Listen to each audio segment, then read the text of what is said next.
Assalamualaikum warahmatullahi wabarakatuh. Halo semuanya, perkenalkan nama saya Sarah Alfarisa dengan NPM 202314501109. Saya Gaitsa Oktavia Maitsa dengan NPM 202314501149. Saya Adi Maulana dengan NPM 202314501143. Kami dari kelompok 1 dengan mata kuliah Ilmu Kealaman Dasar Dengan dosen pengampun Ibu Mimanisma SEMM. Kami akan menjelaskan tentang latar belakang konsep ilmu kealaman dasar dalam berkehidupan bermasyarakat. Terus kita langsung simak aja ya guys video berikut. Jangan bosen karena ini akan menambah wawasan kalian semua. Silakan dinikmati.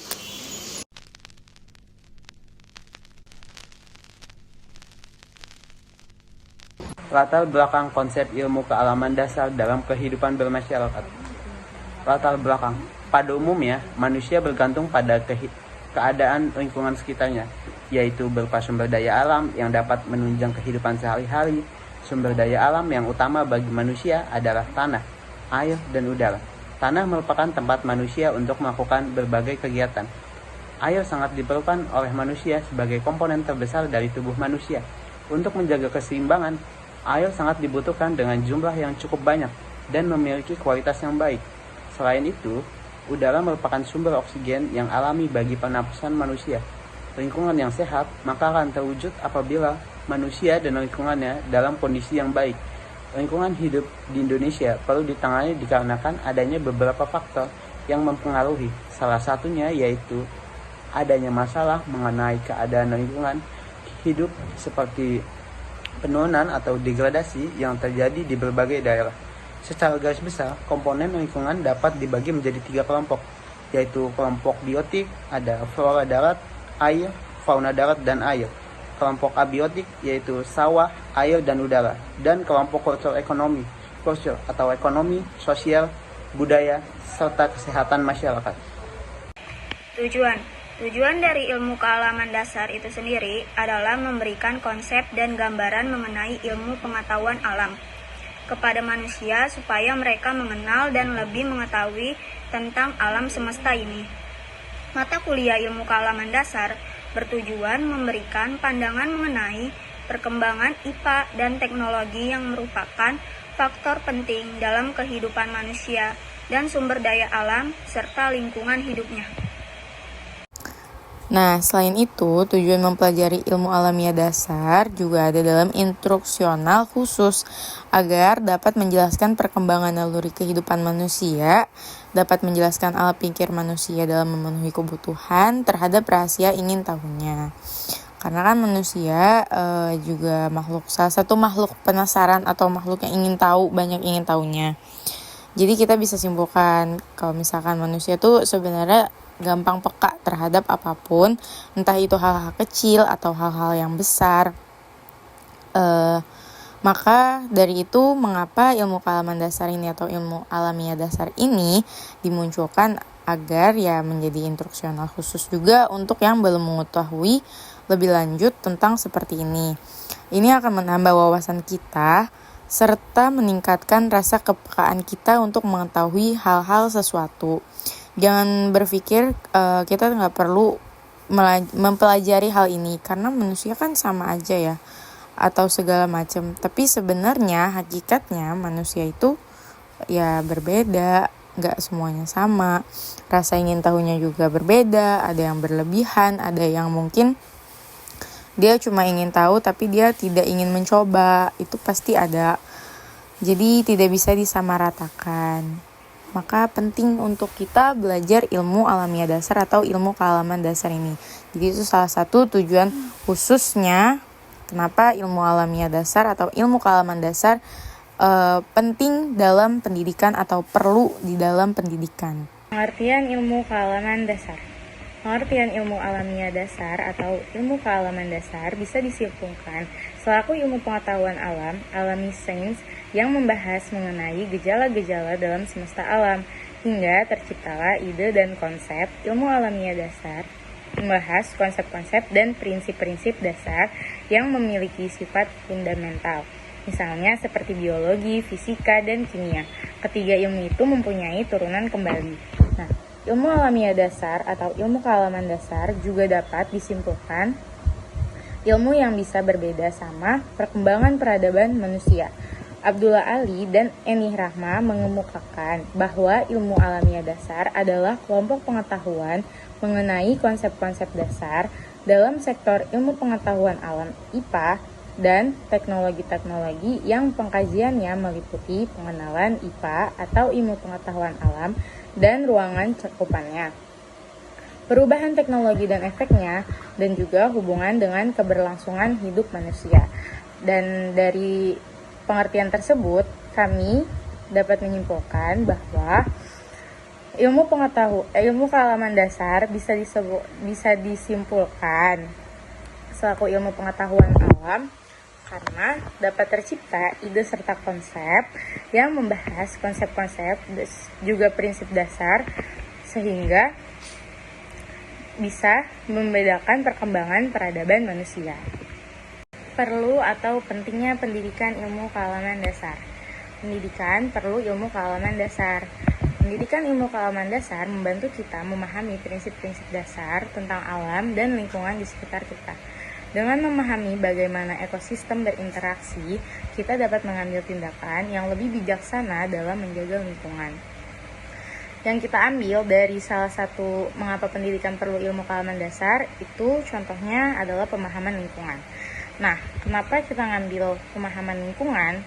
Karena salah satu contoh dalam pemahaman lingkungan ini penting kita pelajari dalam pendidikan ilmu kealaman dasar karena kan dapat membantu kita memahami prinsip dalam lingkungan dan secara berinteraksi sesama masyarakat serta dapat mengambil tindakan yang lebih bijaksana dalam menjaga lingkungan.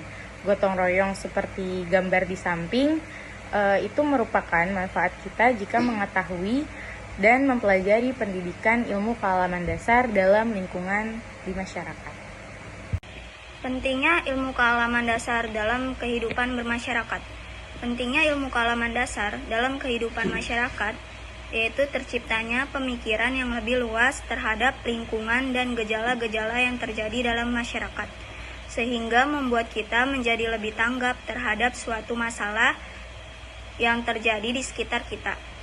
Manfaat lainnya adalah membuat kita memiliki kemampuan untuk mengembangkan ide-ide mengenai lingkungan alam di sekitar.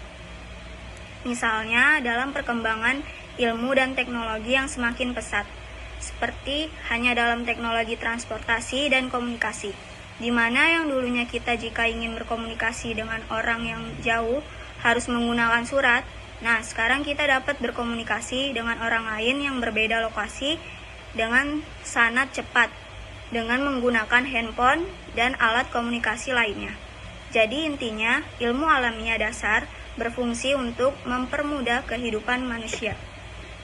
Ruang lingkup kealaman dasar. 1. Fisika atau fisik. Suatu ilmu pengetahuan yang mempelajari benda tidak hidup atau mati dari aspek wujud dengan perubahan-perubahan yang bersifat sementara. Fisika secara klasik dibagi dalam mekanika, panas, bunyi, cahaya, gelombang listrik, magnet, dan teknik mekanik, teknik sipil, teknik listrik, dan termasuk dalam lingkungan besar ilmu bumi dan antariksa. Kimia atau chemistry adalah suatu ilmu pengetahuan yang mempelajari benda hidup dan tidak hidup dari aspek susunan materi dan perubahan-perubahan yang bersifat tetap. Kimia secara garis besar dibagi menjadi kimia anorganik dan kimia organik. Yang ketiga ada biologi atau biological science, ilmu pengetahuan yang mempelajari makhluk hidup dan gejala-gejalanya. Biologi dibagi atas cabang-cabang, antara lain ada botani, zoologi, morfologi, fisiologi, anatomi, dan sitologi.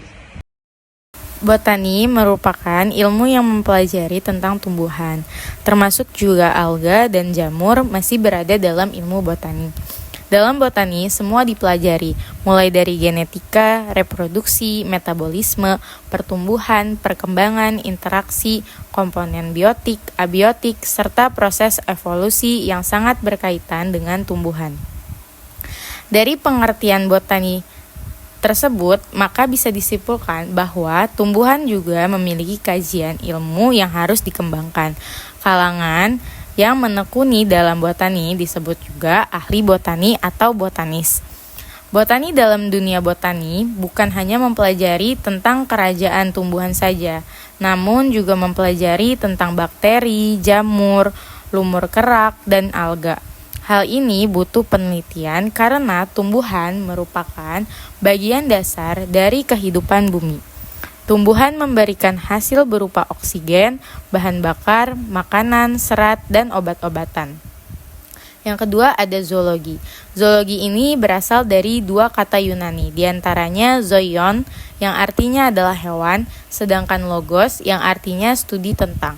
Jadi dapat atau bisa kita simpulkan bahwa definisi zoologi ini ialah salah satu ilmu yang mempelajari mengenai hewan, baik itu seperti perkembangan embrio, evolusi, distribusi ekologi, perilaku, serta klasifikasi hewan. Zoologi ini adalah ilmu yang mempelajari mengenai ragam macam binatang. Hal tersebut juga sangat diperlukan manusia disebabkan untuk mengetahui segala jenis hewan yang bisa atau dapat dimakan, kesehatan hewan, serta masih banyak hal lagi. Zoologi pun sangat cocok pada bidang dokter hewan. Berikutnya ada morfologi. Morfologi adalah cabang ilmu linguistik yang mempelajari struktur dan pembentukan kata dalam bahasa. Dalam morfologi, kita mempelajari bagaimana kata-kata terbentuk dari bagian-bagian yang lebih kecil yang disebut morfem. Morfologi membantu kita memahami bagaimana kata-kata dalam bahasa terbentuk dan berubah bentuk. Berikutnya ada fisiologi. Fisiologi adalah ilmu yang mempelajari fungsi sistem kehidupan. Tingkat utama fokus fisiologi adalah pada tingkat organ dan sistem dalam sistem. Fisiologi ini termasuk bagaimana organisme, sistem organ, sel, dan biomolekul melaksanakan fungsi kimia atau fisika yang ada dalam sistem hidup untuk mendukung pertumbuhan dan perkembangan, penyerapan dan pengolahan nutrisi, sintesis dan distribusi protein dan organik molekul lainnya. Kemudian ada anatomi. Secara umum, anatomi adalah ilmu yang mempelajari tentang struktur tubuh manusia. Anatomi dapat diartikan sebagai ilmu yang mempelajari struktur tubuh manusia dengan cara menguraikan tubuh manusia menjadi bagian-bagian yang lebih kecil sampai ke bagian yang paling kecil dengan cara memotong atau mengiris tubuh manusia. Kemudian diangkat, dipelajari, dan diperiksa dengan menggunakan mikroskop. Yang terakhir ada sitologi. Sitologi adalah cabang ilmu biologi yang mempelajari tentang sel, struktur sel, fungsi sel, dan interaksi antar sel. Dalam ilmu biologi, sel dianggap sebagai unit terkecil kehidupan yang memiliki kemampuan untuk berkembang, berproduksi, dan menjalankan berbagai fungsi penting dalam tubuh organisme. Nah, seiring dengan perkembangan ilmu pengetahuan dan juga teknologi, penelitian dalam bidang sitologi ini semakin berkembang pesat.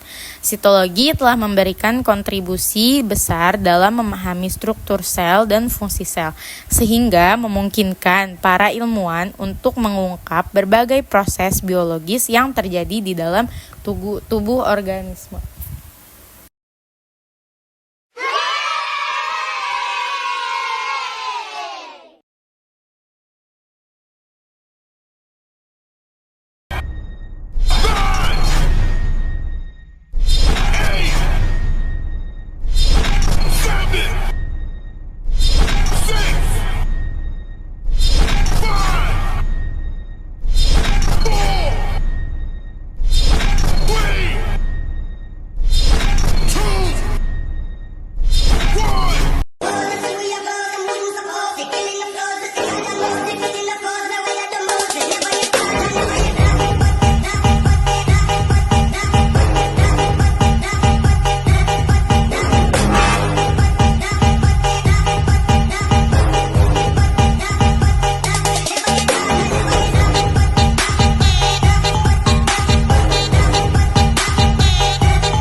berarti dengan dosen pengampu Ibu Nizma Mima, SEMM. Salah. Apa sih tadi? Yeay guys, udah selesai ya guys videonya. Jangan lupa kalian like, Komen. Subscribe. and share ke teman-teman kalian Keluarga kalian, RT kalian semuanya. supaya mereka nonton dan dapat ilmu pengetahuan tambah. Segitu aja dari kami. Assalamualaikum warahmatullahi wabarakatuh. Bye bye.